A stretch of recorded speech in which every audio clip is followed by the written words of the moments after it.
وعلیکم السلام ورحمۃ وعلیکم اللہ السلام ورحمۃ اللہ.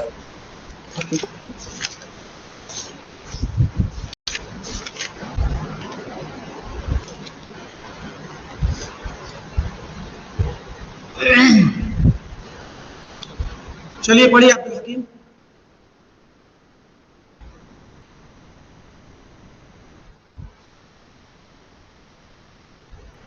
الرحيم. وأما احتجاجكم بقوله تعالى كل شيء هالك إلا وجهه فأوتيتم من سوء فهمكم معنى الآية واحتجاجكم بها على عدم وجود الجنة والنار الآن نظير احتجاج إخوانكم بها على فنائها وفنائهما وخرابهما وموت اہلہما. چلیے یہ تک جائیے. اصل میں بات تھوڑی سی ویسی ہے اسی لیے ترجمہ ضروری ہے کرنا. جو پیچھے سوال چل رہا تھا کہ جن لوگوں نے کہا کہ ابھی جنت اور جہنم مطلب پیدا نہیں ہوئی ہے تو بلکہ اللہ تعالیٰ قیامت جب آئے گی اور بحث جب ہوگی تب پیدا کرے گا، تو اس میں انہوں نے کئی طرح سے استدلال کیا ہے.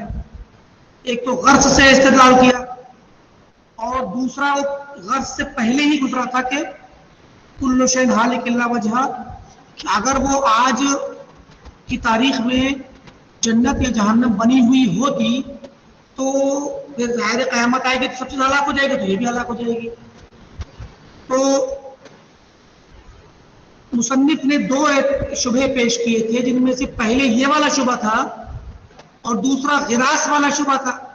جواب انہوں نے پہلے غراس والا دے دیا، اب دے رہے مطلب پہلے والے شبہ کا جواب کہ انہوں نے کہا، احتجاج کیا کل شیء ہالک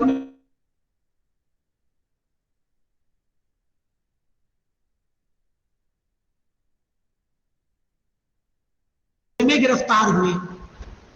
وہ احتجاجکم کہنا چاہتے ہیں کہ تمہارا احتجاج کرنا اس آیت سے اعلی عدم وجود الجنت والنار الان، کہ جنت اور جہنم کے عدم وجود پر اب، یعنی اس وقت جنت جہنم وجود ان کا وجود نہیں ہے، ان کا وجود معدوم ہے، اس پر تمہارا احتجاج کرنا اس آیت سے نظیر احتجاج اخوانکم، تمہارے معطلہ بھائی جو ہیں، تمہارے بھائی یعنی تعطیل میں معطلہ جنہوں نے جہمیہ اور معتزلہ کے وہ لوگ جنہوں نے یہ احتجاج، وہ تمہارے بھائی ہیں اسی معنی میں کہ وہ بھی انکار کرتے ہیں، تو تمہارے بھائیوں کے احتجاج کی طرح ہے، نظیر یعنی مثل ہے، جو انہوں نے احتجاج کیا اسی آیت سے بہا، اسی آیت سے اعلی فنائہما وخرابہما وموت اہلہما، اسی آیت سے تمہارے معطلہ بھائیوں نے، جہمیہ بھائیوں نے استدلال کیا ہے کہ جنت و جہنم فنا ہو جائیں گی، خراب ہو جائیں گی اور ان کے اہل مر جائیں گے. اسی آیت سے استدلال کیا ہے، انہوں نے استدلال کیا ہے اس آیت سے کہ جنت جہنم فنا ہوں گی ایک وقت میں جا کے کبھی بھی، اور تم استدلال کر رہے ہو اس سے کہ آج موجود نہیں ہے، آج کے عدم وجود پر استدلال کر رہے ہیں اور وہ مستقبل کے عدم وجود پر استدلال کر رہے ہیں. سمجھ آ رہی بات کی نہیں آ رہی؟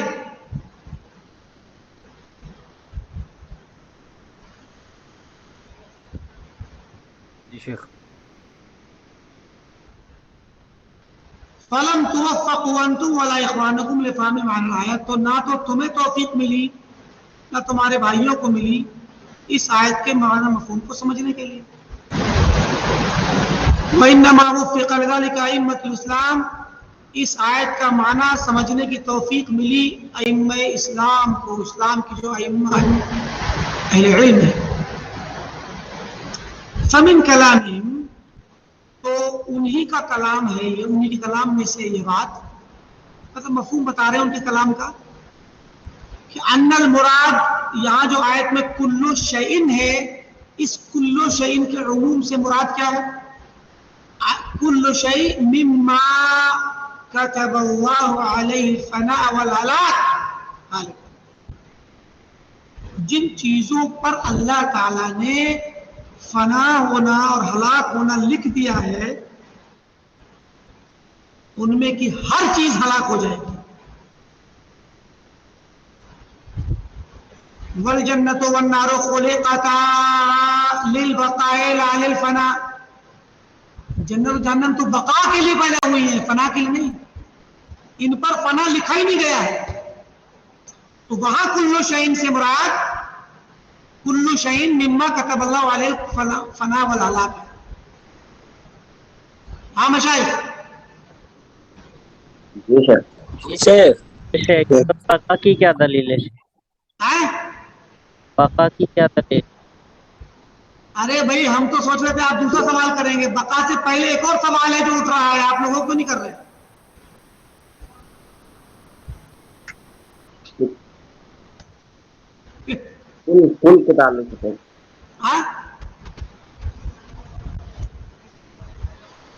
بقا کا سوال ٹھیک ہے آپ کا. شمس الدین کیا نام تھا؟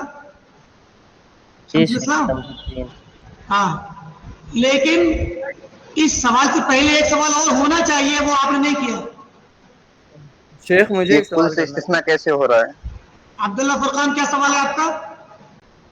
شیخ یہ کل شیء سے جو استثناء ہے وجہ کا، یہ مستثنیٰ منقطع ہے. تو اگر اس کی جنس سے مانیں گے تو پیچھے جو فنا ہونے والی چیز کا ذکر ہے، اور اللہ تو ایسی چیز نہیں جو فنا ہو. ٹھیک ہے. تو استثناء یہاں پر جو ہے وہ مستثنیٰ منقطع ہے. جی لیکن اس کے بعد ایک سوال یہ تو چلو بہت زیادہ ضروری نہیں تھا. ایک اور سوال یہ، چلیے ہم وقت بچا لیتے ہیں. یہ جو تفسیر کی ائمۃ الاسلام کی طرف سے، تو کیا یہ ایک طرح کی تعویل نہیں ہے؟ قرآن میں آ رہا ہے کل شیء ہالک، اور آپ کہہ رہے کل شیء ہالک میں کل عموم کے لیے نہیں بلکہ یہاں بھی یہ عموم بھی مخصوص ہے. اس میں سے کچھ چیزیں نکلی ہوئی ہیں، مکمل 100% کل شیء مراد نہیں، بلکہ وہ چیز مراد ہے جس پر فنا اور ہلاک لکھا ہوا ہے. یہ دلیل کیا ہے؟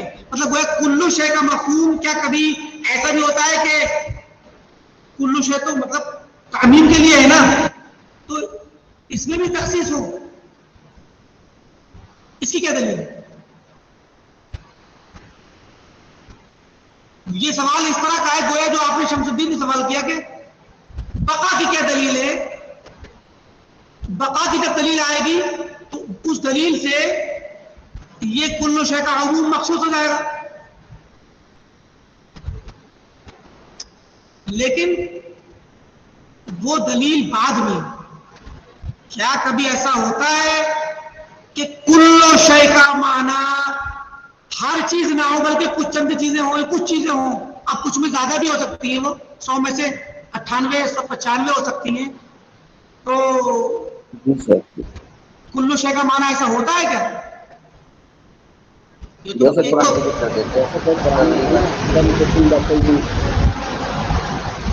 وہاں تو عطا تعالی ہے نا، عطا تعالی ہے تدمر کل شیء عطا تعالی. قرآن ہی میں ہے اس کا جواب، مگر دوسری جگہ پہ ہے. اللہ خالق کل شیء، اللہ خالق کل شیء، تو پھر تو کوئی یہ آپ کے خلاف جائے گی. اور بتائیے. وہ خضر علیہ السلام، آپ بتائیے خضر علیہ السلام کیا ہوا؟ کہا تھا نا بہت زیادہ علم دیا گیا ہے نا. کل شیء دیا جاتا ہے؟ نہیں بہت زیادہ علم دیا تھا تو وہاں پر من کل الوجوہ نہیں تھا، من بعض الوجوہ تھا وہاں پر. وہ اس سے چھوڑیے، کل شیء کا لفظ لائیے. قرآن میں آیا نا وَأُوتِيَتْ مِن كُلِّ شَيْءٍ،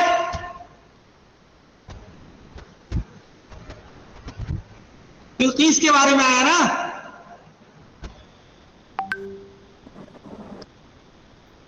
شیخ اس آیت میں بھی تو من داخل ہے، قرینہ مل جا رہا ہے. من جی من سے قرینہ اس طرح سنی من کا مطلب ہوتا ہے کل شے میں سے کچھ کچھ، ضرور کل شے میں سے اس کو ملا ہے. کل شے میں سے کچھ بعض ملا ہے اس کو، لیکن بعض پر دلیل نہیں ہے، اصل ہے کل شے کو. کیا اس کو سلیمان علیہ السلام کی ملکیت میں سے کچھ ملا تھا؟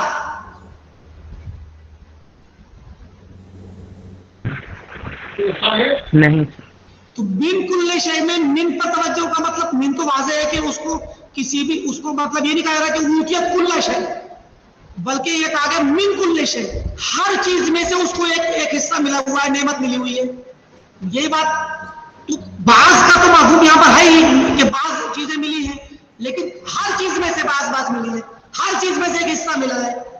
تو کیا سلیمان علیہ السلام کی جو ملکیت کا دائرہ تھا، ان کی بادشاہت کا، اس میں سے بھی کچھ حصہ ملا تھا اس کو؟ یہ بتائیے آپ. ہاں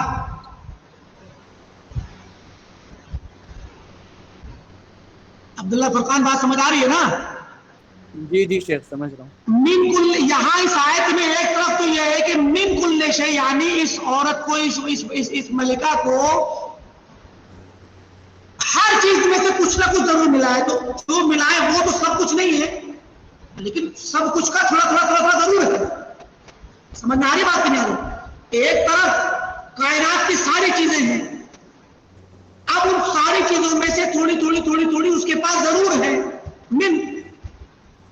تو جو موجود ہے وہ تو سب کلو شے نہیں ہے، لیکن کلو شے کے نمونے ضرور ہیں اس کے پاس. یہ مفہوم تو نکل رہا ہے آیت سے؟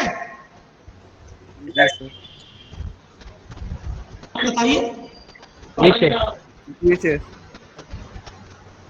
آواز نہیں آ رہی ہمیں آپ کی؟ جی شیخ نکل رہا ہے. مطلب وجہ استدلال سمجھ میں آ رہا ہے کہ اوتیت من کل شے، جی شیخ. اس کو ہر چیز میں سے ایک حصہ ملا ہے.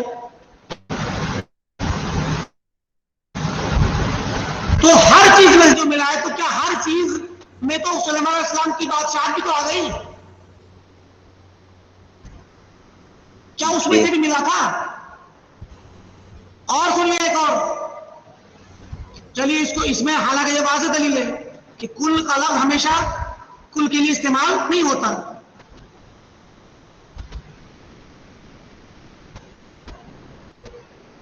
اما السفینۃ فکانت لمساکین یعملون فی البحر وکان وراءهم ملک یأخذ کل سفینۃ غصبا. یأخذ کل سفینۃ غصبا.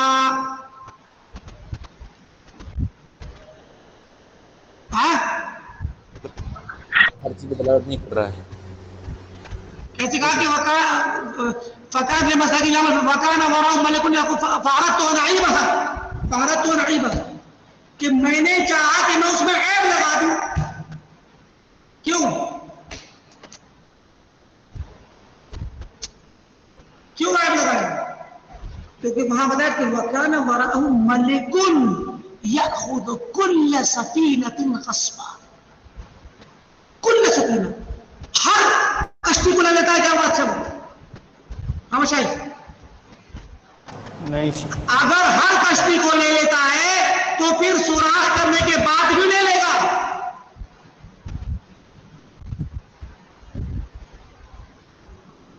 خرقہ تھا نا، فخرقہ، اس کشتی کو جو انہوں نے توڑ کر کے اس میں سوراخ کر دیا تھا، اس کو کیوں توڑا تھا؟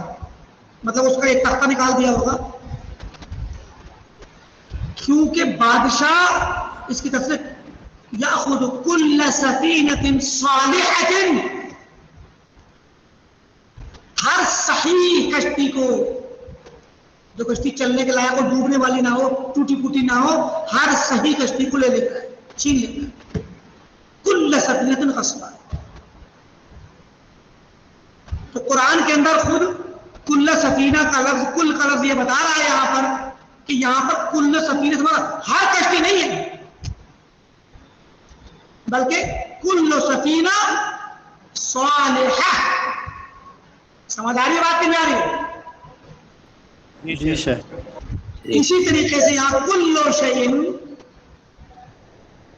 قابل للفناء، کل شیء قابل للفناء، کل شیء کتب اللہ علیہ الفناء. سمجھ میں آ گئی بات؟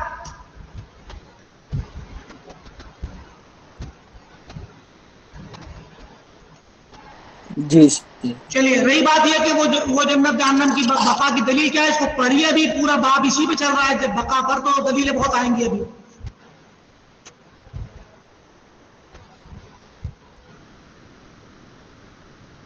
والجنت والنار خلقتا للبقاء لا للفناء، جنت و جہنم پیدا کی گئی ہیں بقا کے لیے، فنا کے لیے نہیں. وکذالک العرش، ایسی عرش بھی ہے، عرش بھی بقا کے لیے پیدا ہوا ہے، فنا کے لیے نہیں. فإنه سقف الجنہ، عرش تو جنت کی چھت ہے، جب جنت بقا کے لیے تو عرش بھی، اور عرش تو اللہ تعالیٰ کے استوا کے لیے ہے، تو وہ عرش اور کرسی بھی اسی کے ساتھ ہے. انہوں نے یہاں مثال نہیں دی، اور بھی چیزیں ہیں. تو عرش ہے، کرسی ہے، جنت ہے، جہنم ہے، لوح ہے، قلم ہے، روح ہے. ٹھیک ہے، تو اس طرح سے کئی چیزیں ہیں جو فنا نہیں ہوں گی کبھی بھی. اچھا، وقیل المراد الا ملکہ، اب یہ کچھ اور اقوال تفسیر میں جو کہے کہ وجہو کی تفسیر میں آئے ہوئے ہیں،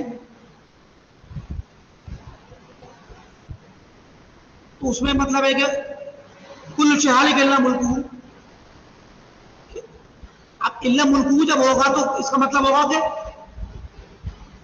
جو چیز اللہ تعالیٰ کی ملکیت میں آتی ہے، اس کی بادشاہت میں آتی ہے، جو خاص ہے اس کے لیے، وہ چیز ہلاک نہیں ہوگی، باقی چیزیں ہلاک ہو جائیں گی جن کو اللہ نے خاص اس ایک مقصد کے لیے پیدا کیا تھا، کچھ وقت کے لیے.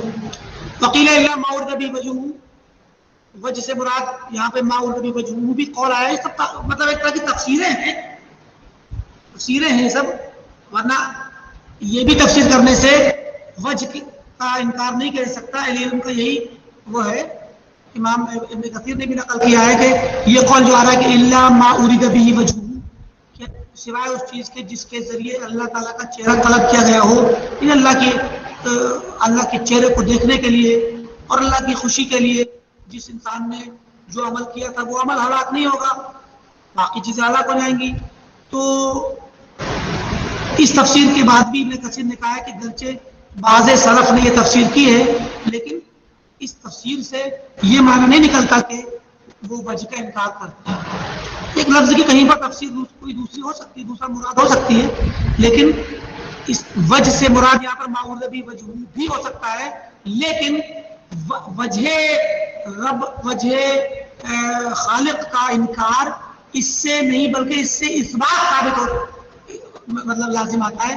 آیت رب العالمین کا وجہ ثابت کر رہی ہے کہ اس کا وجہ ہے. یہ اور بات ہے کہ یہاں پر مراد وجہ سے مراد یا وجہ سے مراد ما ارید بہ وجہہ ہے. وقیل ان اللہ تعالی انزل کل من علیہا فان، ایک آیت عیسائی تفسیر کو یہ بھی ہے کہ جب اللہ تعالیٰ نے یہ آیت نازل کی کل من علیہا فان فقالت الملائکہ ہلک اہل الارض، ملائکہ نے کہا کہ اب تو زمین والے سب ہلاک ہو جائیں گے. وطمعوا فی البقاء، اور خود انہیں لگا کہ اب ہم ہمیشہ ہمیشہ رہیں گے. فاخبر تعالی عن اہل السماء والارض انہم یموتون، تو اللہ تعالیٰ نے اس آیت کے ذریعے یہ خبر دی کہ اہل سماء ہوں یا اہل ارض ہوں، سب کے سب مر جانے والے ہیں. فقال كل شيء هالك الا وجهه، اور اس سے یہ ثابت کیا کہ انه حي لا يموت، اللہ تعالیٰ حی ہے، لا يموت، وہ نہیں مرنے والا. فآیقت الملائکۃ من ذلك الموت، تو فرشتوں کو اس بات کا یقین ہو گیا کہ ہمیں بھی موت پانی ہے. وانما قال ذلك توفيقا بينها وبين النصوص المحكمه الداله على بقاء الجنه. یہ بات اہل اسلام نے، اہل ائمۃ الاسلام نے کیوں کہی؟ تاکہ وہ توفیق دے سکیں، توافق پیدا کر سکیں، تطبیق دے سکیں اس آیت میں اور ان نصوص محکمہ میں جو واضح اور صریح ہیں، محکم نصوص ہیں جو دلالت کرتے ہیں جنت اور جہنم کی بقا علی ما یذکر ان قریب وہ نصوص آئیں گے انشاءاللہ. وقولہ، امام طحاوی کا یہ فرمانا کہ لا تفنیان ابدا ولا تبیدان، یہ دونوں کبھی بھی فنا اور بوسیدہ نہیں ہوں گی، ختم نہیں ہوں گی. ہلاک بعد ابن ہلاک ہو جانا، ختم ہو جانا، تو یہ ختم کبھی نہیں ہوں گی. یہ قول جمہور الائمہ من السلف والخلف کا ہے. مطلب سلف اور خلف میں جمہور ائمہ دین، جمہور اہل علم کا یہ قول ہے کہ جنت جہنم کبھی بھی فنا نہیں ہوں گی. وقال ببقاء الجنہ وفناء النار، ایک دوسرا قول ہے جس میں یہ کہا گیا ہے کہ جنت تو ہمیشہ ہمیشہ رہے گی لیکن جہنم فنا ہو جائے گی. بقاء الجنہ وفناء النار، پہلے قول میں دونوں کی بقا ہے، دوسرے قول میں جنت کی بقا ہے صرف اکیلے، جہنم کی فنا ہے. اس قول کو کہا ہے جماعت منہم من السلف والخلف، مطلب علماء کی یہ جماعت نے کہا ہے جو سلف اور خلف میں سے ہیں. سلف سے مراد صحابہ کرام سے بھی منقول ہے، بعض صحابہ سے اور تابعین وغیرہ سے منقول ہے. والقولان مذکوران فی کثیر من کتب التفسیر وغیرہ، یہ دونوں قول جنت، ایک قول تو ہو گیا جنت جہنم دونوں کے ہمیشہ ہمیشہ رہنے والا قول، دوسرا قول کہ جنت ہمیشہ ہمیشہ رہے گی اور جہنم کبھی نہ کبھی کسی وقت میں جا کے فنا ہو جائے گی. یہ والی بات اور ساری کتابوں میں تفسیر وغیرہ کی کتابوں میں موجود ہے. اب یہاں اب ایک تیسرا قول آ رہا ہے وقال بفناء الجنت والنار، یہ الگ قول ہے، جنت اور جہنم دونوں کے فنا ہونے کی بات. اب تین قول آ گئے نا، ایک قول ہے جنت جہنم ہمیشہ رہیں گی فنا نہیں ہوں گی، یہ جمہور کا ہے، سلف خلف جمہور. دوسرا قول ہے بعض جماعت من السلف والخلف، جنت ہمیشہ رہے گی جہنم کبھی نہ کبھی کسی موقع پہ فنا ہو جائے گی، اکیلے جہنم کے فنا ہونے کی بات. تیسرا قول ہے جنت جہنم دونوں فنا ہو جائیں گے، یہ قول ہے قال به الجهم بن صفوان امام المعطلہ. جهم بن صفوان جو معطلہ کا امام ہے، جسی کی طرف منسوب ایک فرقہ جہمیہ. معطلہ کہتے ہیں تعطیل کرنے والے، صفات کا انکار کرنے والے، نصوص کو بے معنی قرار دینے والے، کتاب و سنت کے نصوص کو چھوڑ دینے والے جو معطلہ ہیں وہ صفات کی تعطیل کرتے ہیں، صفات کا انکار کرتے ہیں اللہ تعالیٰ کی. یہ معطلہ ان کا سب سے بڑا امام جهم بن صفوان ہے، امام الجہمیہ. اس نے سب سے پہلے کہا وَلَيْسَ لَهُ سَلَفٌ قَطْ، اس کے اس قول میں اس کا ساتھی سلف کوئی بھی سلف میں سے کوئی بندہ کبھی بھی نہیں رہا، سلف میں سے کبھی بھی کوئی اس کا ساتھ نہیں رہا. اس مسئلے میں کوئی سلف ہے ہی نہیں، لا من الصحابہ ولا من التابعین، نہ صحابہ میں سے کوئی ہے جس نے جنت جہنم دونوں کے فنا ہونے کی بات کہی ہو، نہ تابعین میں سے، ولا من ائمۃ الاسلام، نہ بڑے بڑے ائمہ میں سے ائمۃ المسلمین، ولا من اہل السنہ، اور نہ ہی اہل سنہ کے جو عمومی علماء اور اہل سنہ ہیں ان میں سے کبھی بھی. قطو کا مطلب یہاں پر یہ ہوا نہ تو جهم بن صفوان سے پہلے کبھی اس کو ایسے سلف ملے جنہوں نے پہلے کبھی کہی ہو، نہ بعد میں کبھی بعد کے لوگوں نے میں سے بھی کسی انسان نے اس کا ساتھ دیا، کبھی بھی اس کو سلف اور خلف میں سے کوئی بھی نہیں مل پایا. وَأَنْكَرُوا عَلَيْهِ عَامَّةُ أَهْلِ السُّنَّةِ، عمومی اہل سنت کے علماء نے اس پر انکار کیا، تنکیر کی، نکیر کی، اس پہ سخت نکیر کی. وَكَفَّرُوهُ بِهِ، اور اس وجہ سے اس کی تکفیر بھی کی. وَصَاحُوا بِهِ، اس کو لے کر کے شور بچایا، مطلب اس کا باقاعدہ تذکرہ مجالس میں، پروگراموں میں، لوگوں کے درمیان، مساجد میں اس کا نام لے کر کے جو ہے لوگوں نے بیان کیا کہ یہ کفریہ بات ہے اور یہ بندہ غلط ہے. وَبِأَتْبَاعِهِ مِنْ أَقْطَارِ الْأَرْضِ، ہر جگہ اس کو اور اس کے ساتھیوں کو لے کر کے لوگوں نے ہمیشہ اس پہ تردید کی. وَهَذَا قَالَهُ لِأَصْلِهِ الْفَاسِدِ، اس نے یہ بات کیوں کہی؟ جهم بن صفوان نے جنت و جہنم دونوں کے فنا ہونے کی بات کیوں کہی؟ قَالَهُ لِأَصْلِهِ الْفَاسِدِ، اس کے پاس ایک فاسد اصول ہے، جس اصول کو کا وہ اعتقاد رکھتا ہے، اس کے عقیدے میں شامل ہے وہ اصول فاسد، اور اسی اصول کی وجہ سے یہ بات ہے. اصول ہے کیا؟ وہ ہوگا اصول کیا ہے؟ امتناع وجود ما لا يتناہى من الحوادث، ممتنع ہے، مستحیل ہے، ناممکن ہے وجود ما، اس چیز کا وجود ممتنع اور مستحیل و ناممکن ہے، لا یتناہا، جو غیر متناہی ہو، جو کبھی ختم نہ ہونے والی ہو. کبھی ختم نہ ہونے والی چیز کا وجود ناممکن ہے. من الحوادث، حوادث میں سے، محدثات میں سے، مخلوقات میں سے. مخلوقات میں سے یعنی وہ خالق کو اس نے تھوڑا سا اس میں مستثنا کیا ہے، ورنہ اگر من الحوادث نہ کہے تو خالق کا بھی تو وجود ہے، تو پھر خالق کا وجود بھی اس میں ختم ہو جائے گا. فرمایا کہ حوادث، حادثات یعنی محدثات اور مخلوقات. مخلوقات میں سے ایسی چیز، کوئی ایسی مخلوق جس کا وجود غیر متناہی ہو، کبھی انتہا کو نہ پہنچنے والا ہو، ہمیشہ ہمیشہ رہنے والا ہو، ایسا وجود ناممکن ہے.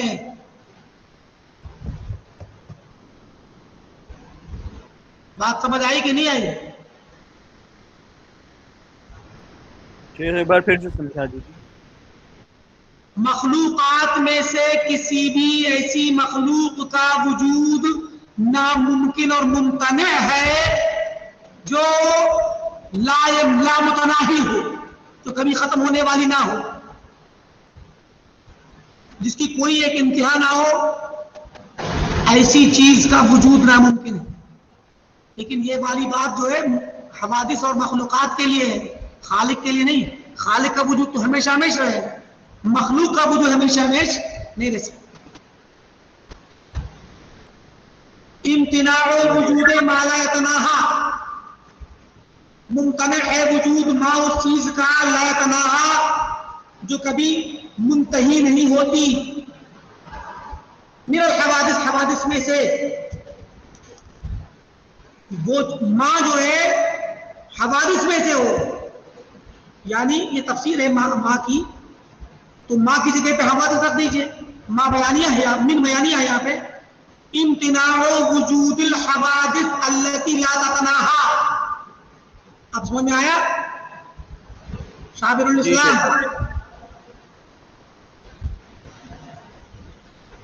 شابر الاسلام، بات سمجھ آ رہی ہے نا؟ جی شیخ. ماں کی تفسیر ہے من، تو من بیانیہ جو ہے اس کے بعد جو چیز مبین ہوتی ہے اس کو رکھ دیجئے ماں کی جگہ پہ، مفہوم بالکل واضح ہو جاتا ہے. امتناع وجود الحوادث، بلکہ الحوادث ختم کر دیتا کہ اللہ نہ لایا جائے.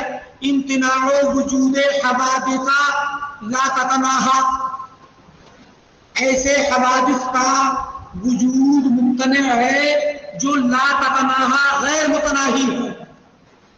یہ اس کا اصول ہے. وَهُوَ عُمْدَةُ أَهْلِ الْكَلَامِ الْمَذْمُومِ، اہل کلام جو کلام مذموم ہے، علم کلام جو کہ مذموم ہے، علم کلام اہل کلام اور متکلمین کا عمدہ ہے یہ قول، یہ اصول، اسی پر اعتماد کرتے ہیں وہ اہل کلام، اسی اصول پر. عمدہ کے معنی ہوتا ہے جس پر اعتماد کیا گیا ہو، معتمد علیہ اصول ہے ان کا یہ، اور اسی معتمد عمدہ سے انہوں نے استدلال کیا ہے. اصل میں عمدہ کس معنی میں ہے؟ اس معنی میں نہیں کہ جنہیں جہنم کا انکار کرتے ہیں اہل کلام، نا. اہل کلام تو جامعہ کے علاوہ اور بھی ہیں، معتزلہ، جامعہ کے بعد معتزلہ، معتزلہ کے بعد کلابیہ، اشاعرہ، ماتریدیہ، یہ سب اہل کلام ہیں. تو اہل کلام کے پاس یہی والا اصول ہے جس سے وہ دوسرے مسائل ثابت کرتے ہیں. سمجھے کہ نہیں؟ عمدہ اس مسئلے میں نہیں، اس میں تو ان کا ساتھ انہوں نے نہیں دیا ہے. اس کو صرف جامعہ نے کہا کہ جنت جہنم فنا ہوگی، اس اصول کی وجہ سے کہا. لیکن اس اصول کو ہم نے اور بھی جگہوں پہ استعمال کیا ہے، اور اسی طرح دوسرے اہل کلام جو کہ معتزلہ ہیں، جو کہ اشاعرہ ہیں، ماتریدیہ ہیں، ان لوگوں نے اسی اصول کو اس مسئلے سے ہٹ کے دوسرے مسائل میں استعمال کیا، اور وہ یہ اصول ان کا عمدہ اعتمادی سب سے چنندہ اصول ہے، بہت بڑا اصول ہے جس پر اہل کلام کا مذہب کھڑا ہوا ہے. اب اس میں کیا کیا انہوں نے؟ التی، عمدہ ہی سے کہنا التی استدلوا بها، اسی عمدہ سے، اسی اصول سے انہوں نے استدلال کیا